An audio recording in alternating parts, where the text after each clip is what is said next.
Bonjour mes chers amis, bienvenue sur Invitation Sidérale.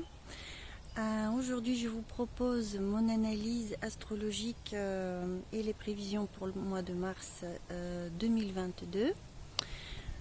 Nous sommes le 2 mars aujourd'hui, le jour de la nouvelle lune.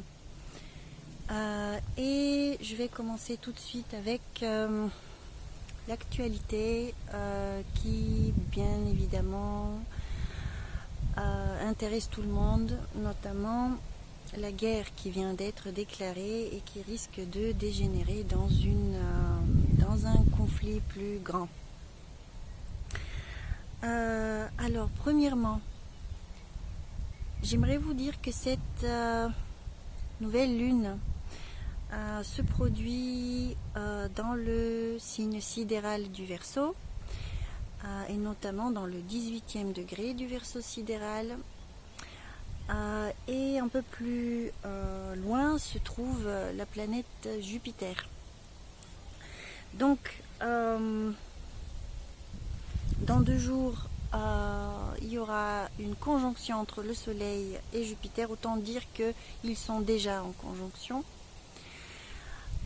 Ceci est quelque chose de très positif puisque Jupiter c'est le grand bénéfique du zodiaque et généralement il apporte la paix, la liberté, l'amnistie même pour les prisonniers, c'est-à-dire c'est la grâce divine vraiment. C'est ce principe généreux et absolument aimant envers l'humanité qui pardonne, qui nous guide et qui nous apporte chance, prospérité, bonheur et paix. Donc aujourd'hui et dans les 2 jours qui suivent, c'est très important d'envoyer nos pensées vers ce centre-là, de paix, de nous demander ce qu'elle signifie, comment elle peut réellement être obtenue, quel est son lien avec la vérité. Est-ce qu'il est possible d'obtenir une paix durable en restant dans le mensonge? Est-ce qu'il y a du mensonge? Est-ce que les médias disent la vérité? Des questions que je vous invite à scruter par vous-même. Donc, la nouvelle lune est un moment d'intériorité. Ce n'est pas le moment où les choses vraiment se réalisent.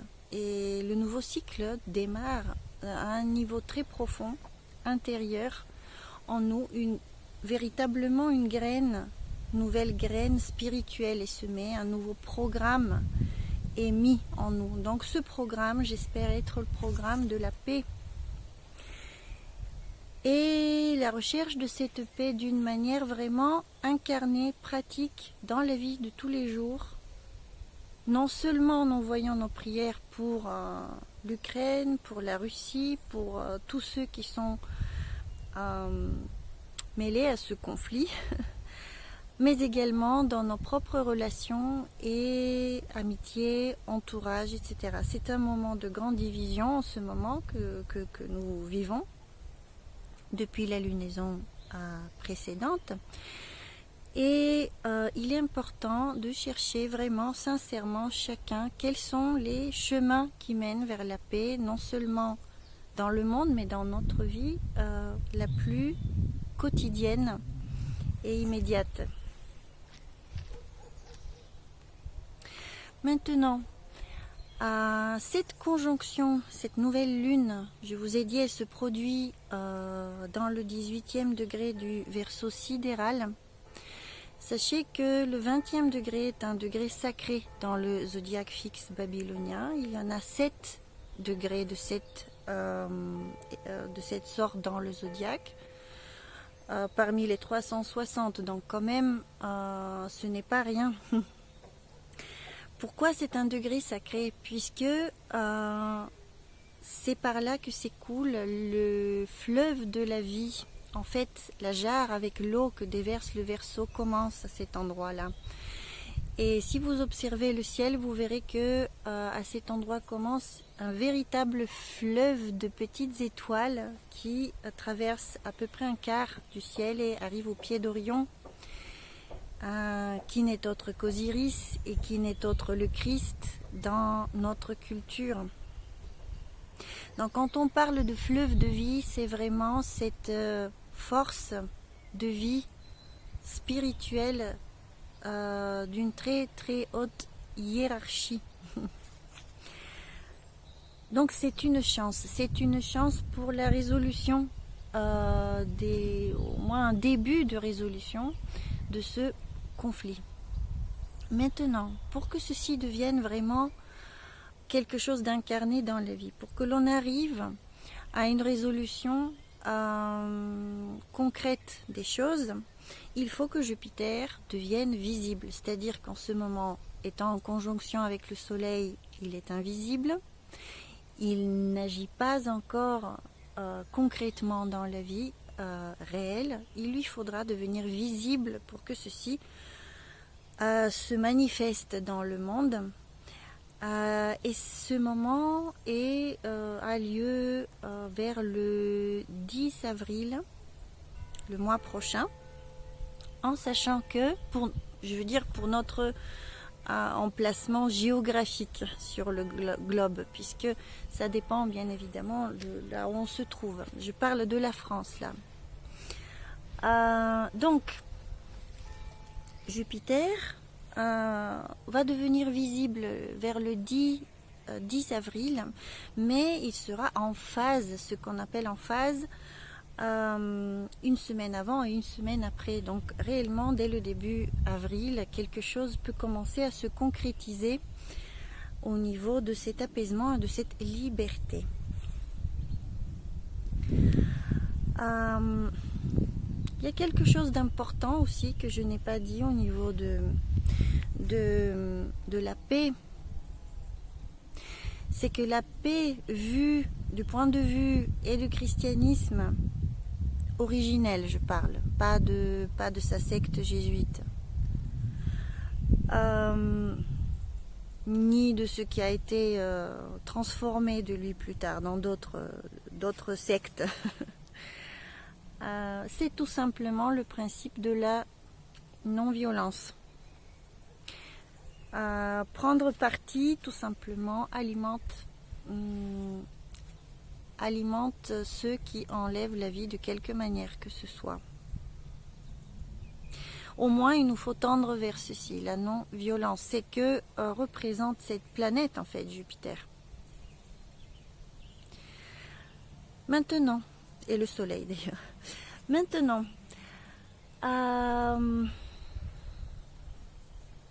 avant d'arriver à ce lever héliaque de Jupiter au mois d'avril, qui sera extrêmement puissant puisque il va se produire en conjonction avec la planète Neptune, qui donne des dimensions encore plus vastes et spirituelles à cette influence, en espérant que ce ne soit pas l'illusion qui prenne le dessus, puisque Neptune a deux facettes, d'une part illusion, d'autre part vraiment l'illumination.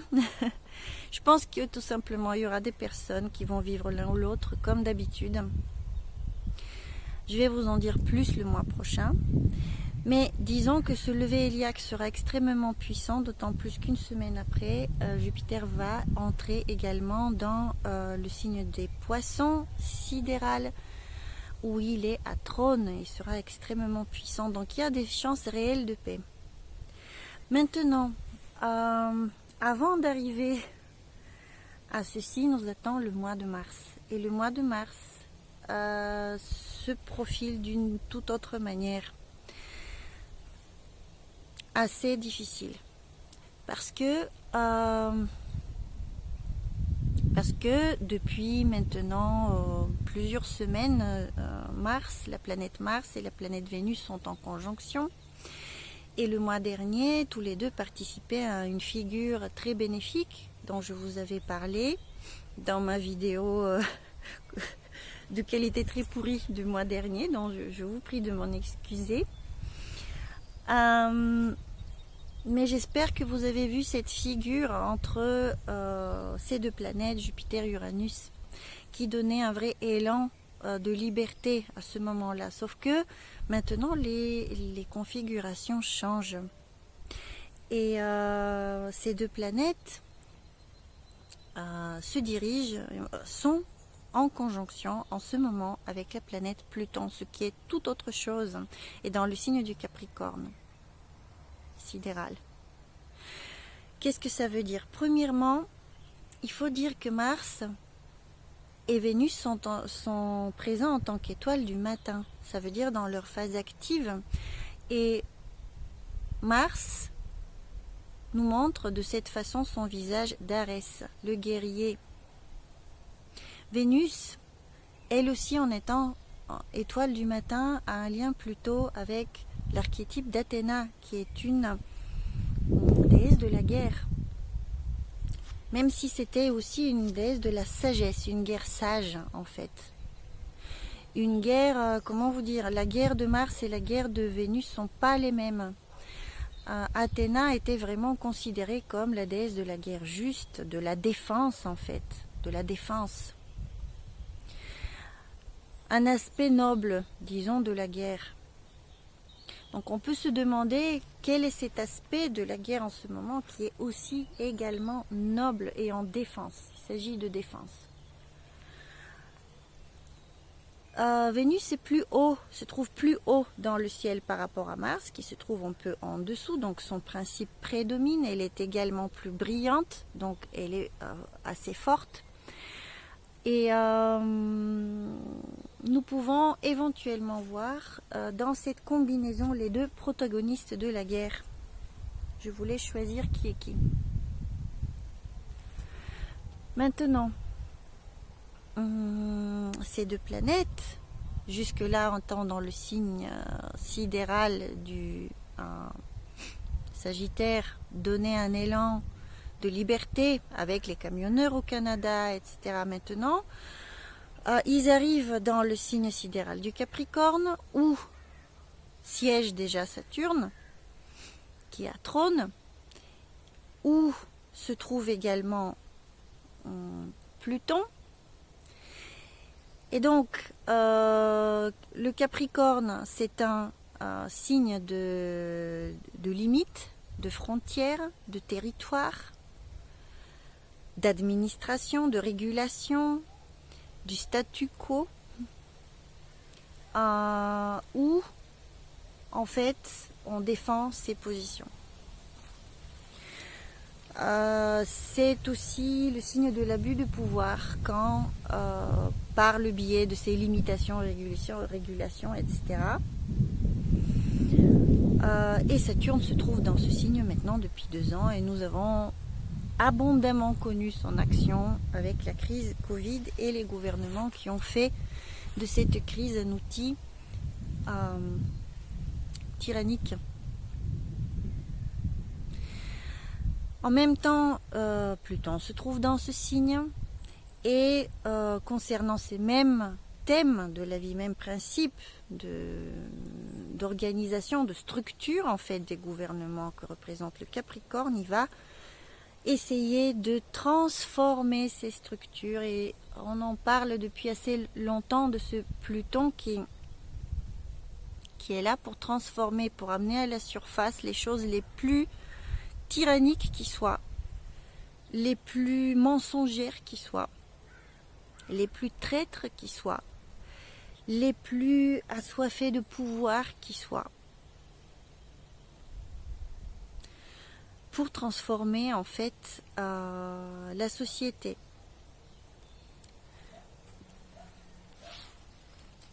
La soif de pouvoir peut vraiment bien décrire Pluton. Pluton est un lien également avec l'énergie nucléaire.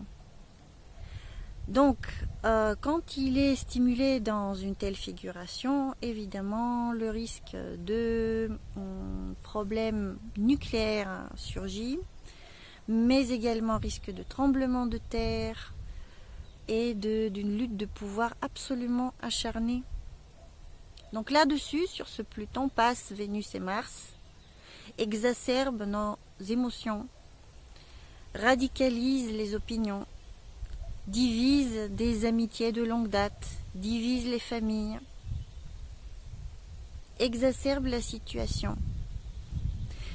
Donc, même si, bon, on peut avoir une préférence pour l'un ou l'autre côté de cette guerre, une préférence qui est inévitable, puisqu'elle résulte de toute une toile de fond d'événements qu'on a vécu et par rapport auxquels nous nous sommes déjà positionnés. Malgré cette liberté qu'on a, et c'est inévitable de soutenir plus ou moins des deux côtés, il est quand même important de tendre vers la paix et vers la compréhension de tout le monde. Apaiser cette énorme passion, en fait, ça devient passionnel. Moi, je suis traitée de monstre en longueur de journée à cause de mes vues politiques, mais je crois que c'est un petit peu le cas de tout le monde. Donc il faut vraiment tendre, non pas à se radicaliser, mais à nous apaiser. C'est super important. Puisqu'autrement, si on ne trouve pas la tempérance dans ces influences, en effet, Pluton est une planète très dangereuse. Et si nous considérons qu'en fait, les événements politiques et mondiaux sont comme un aboutissement d'énergies plus profondes qui se produisent de toute façon en nous, nous pouvons œuvrer chacun à l'apaisement et par une voie entre guillemets magique influencer les événements. Donc, quelle que soit notre haine, quel que soit notre sens de justice ou d'injustice, voilà, là, les configurations sont beaucoup trop passionnelles pour qu'on se laisse aller sans aucun garde-fou. Heureusement, cette influence va passer assez rapidement. D'ici quelques jours, la conjonction entre ces deux planètes va se défaire. Donc, il y a une première chance pour que cette tension s'apaise d'une certaine manière. Malheureusement, le mois de mars pourtant n'est pas tout de suite facile. Pourquoi? Parce que Mars, en étant dans le signe sidéral du Capricorne, il est exalté. Il est dans son signe d'exaltation. Et quand il va avancer plus loin, il va rejoindre à un moment donné Saturne. Et il va le rejoindre à la fin du signe sidéral du Capricorne, qui est un lieu du zodiaque très difficile, où se trouve le degré exact d'exaltation de Mars. Je crois que c'est le 28e degré du Capricorne sidéral, où va se produire cette conjonction avec Saturne. Mars, c'est le guerrier, Saturne, c'est vraiment l'ordre, donc les forces de l'ordre, moi, je crains une mobilisation militaire de la population avec une telle influence, par exemple.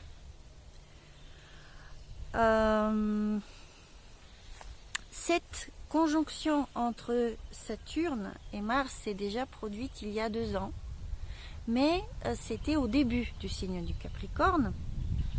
Et comme Mars traverse le zodiaque en 2 ans, 2 ans après, elle se refait, cette fois-ci à la fin du signe du Capricorne, parce que Saturne, lui, est plus lent, et donc entre-temps, il est arrivé vers la fin de ce signe. Donc nous vivons, au niveau des cycles, en réalité, nous vivons une situation similaire à ce qu'on a vécu en 2020, en avril, quand nous avons eu notre premier confinement, où nous avons été vraiment enfermés à la maison. Donc nous pouvons être enfermés à nouveau, d'une nouvelle manière, mobilisés. Et si vous voulez, cette fois-ci, ce n'est pas par rapport à un virus, mais ça peut être par rapport à cette guerre. et subir collectivement quelque chose d'aussi contraignant que nous avons eu en 2020. Donc ceci participe au même cycle. C'est pour ça qu'il y a comme une espèce de déjà-vu maintenant. Quand on voit les médias déchaînés dans leur presque désir de semer la panique, et quand on voit le désir de panique d'il y a 2 ans, qu'on nous a insufflé et qu'on nous... En effet, il y a de grandes similitudes. Maintenant, la situation n'est pas tout à fait la même. Pourquoi? Parce qu'il y a 2 ans, Jupiter, le grand bénéfique, lui, il était aussi dans le signe du Capricorne où il est en exil. Et donc, à cet endroit-là, il perd tout son pouvoir. C'est dans la mythologie, c'est Zeus qui est terrassé par terre par Typhon et qui est... ses membres en fait sont comment dire, les jonctions entre ses membres sont défaites. Il est comme sans comme morcelé, vous voyez, comme découpé, comme morcelé. Il ne pouvait pas se mouvoir. Donc cette image est là pour nous montrer que le principe de lumière, de bien, même quand ils sont représentés par des personnages politiques ou des leaders ou des meneurs dans la société, ils étaient comme ligotés ou comme démembrés, ne pouvaient pas agir. Le bien ne pouvait pas agir. Maintenant, il en est tout autrement. Jupiter ne se trouve plus dans ce signe du Capricorne.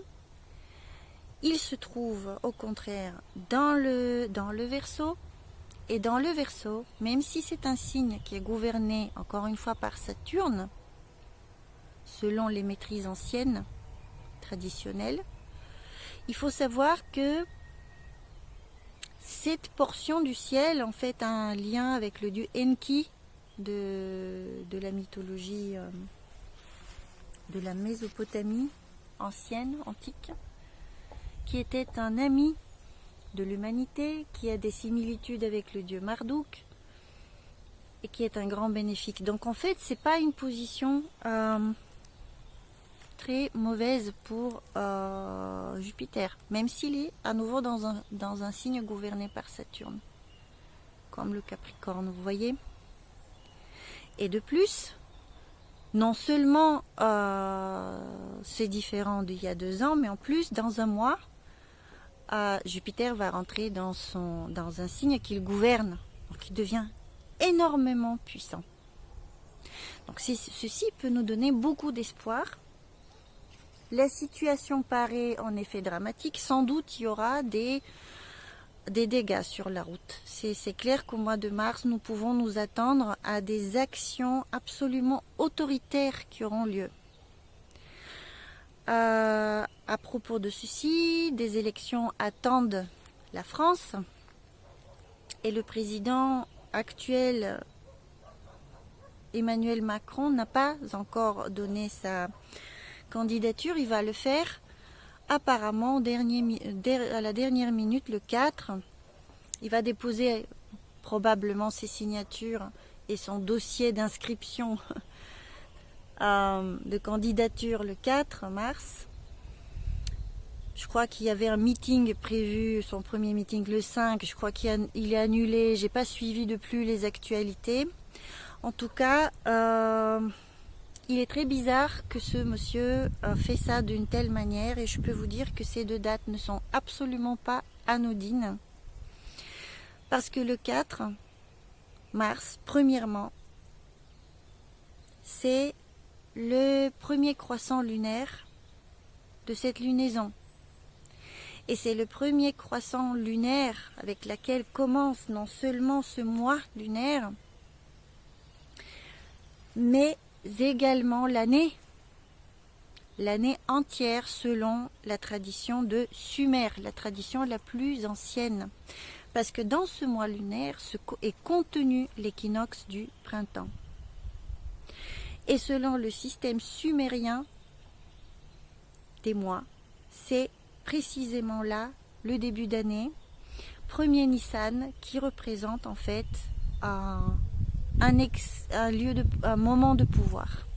Un moment de pouvoir. Et c'est un moment de pouvoir qui se produit avec les autres planètes, comme je viens de vous les décrire, en Capricorne. En plus, durant ce mois,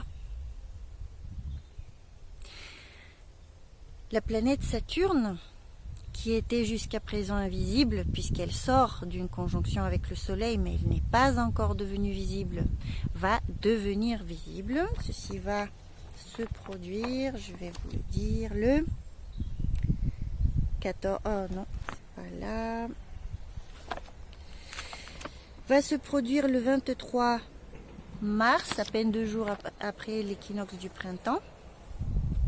Et ça veut dire que les régulations, les frontières fermées, les différentes mesures de sécurité, vous voyez, ça, Saturne, vont s'activer.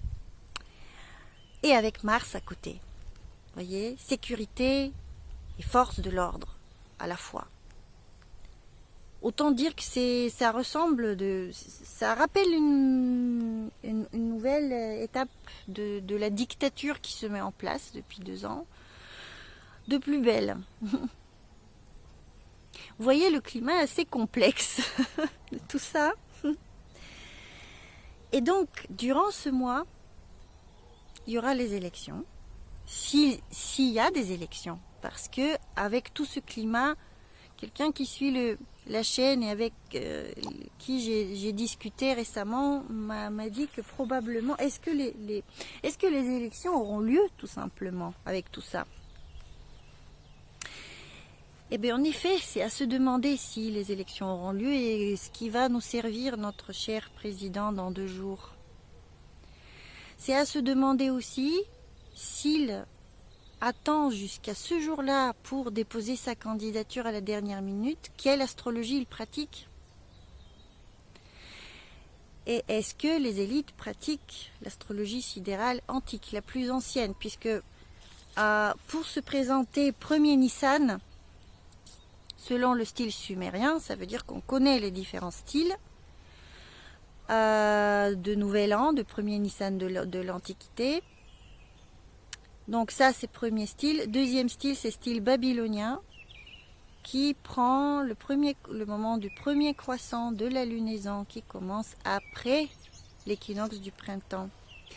Et c'est ce style-là qui a été gardé par les traditions juives et musulmanes pour leur calendrier religieux jusqu'à nos jours. C'est ainsi que fonctionne leur calendrier. Mais ça, c'est le style babylonien. Le style sumérien est, je vous le dis, là, ça démarre là le 4. Et le 5, la lune se trouve encore dans les poissons, donc pas loin à 13 degrés à peu près du point de l'équinoxe du printemps, ce qui est aussi signifiant. C'est un moment de pouvoir. Donc, pour Macron, à se demander, est-ce qu'il va gagner des élections? Est-ce qu'il va prendre de force? Est-ce qu'il va essayer de prendre de force les choses? Est-ce qu'il va nous faire peur d'une certaine manière pour justifier son désir de rester au pouvoir? Tout ceci est possible. Vu cette force de Saturne au mois de mars. Bon, heureusement, Jupiter aussi devient visible le mois d'après d'une manière absolument puissante. Néanmoins, si nous gardons comme début de l'année ce mois-ci, ça veut dire que la manière dont une année commence, dont un cycle commence, nous donne la couleur de tout le cycle. Donc à se demander cette année entière de quoi elle sera faite. Et puis je vais vous rapporter également ce que un des astrologues que j'écoute, Monsieur Philippe Philippov, qui est aussi un de mes prof d'astrologie a dit récemment. Il a fait les calculs pour Kiev, la capitale de l'Ukraine, au niveau de levée héliaque, cette fois-ci de Mars. Et il se trouve que Mars ne s'est pas encore levé pour chez eux.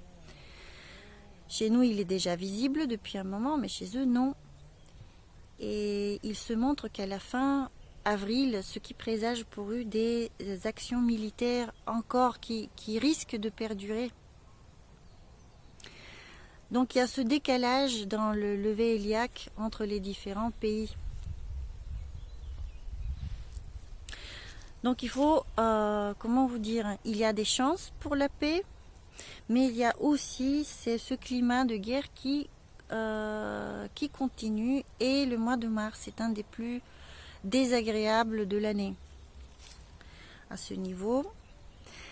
Donc tenez bon et tâchez de cultiver la paix. Je n'ai plus d'espace stockage dans mon téléphone pour continuer. Je vous souhaite le meilleur. À bientôt.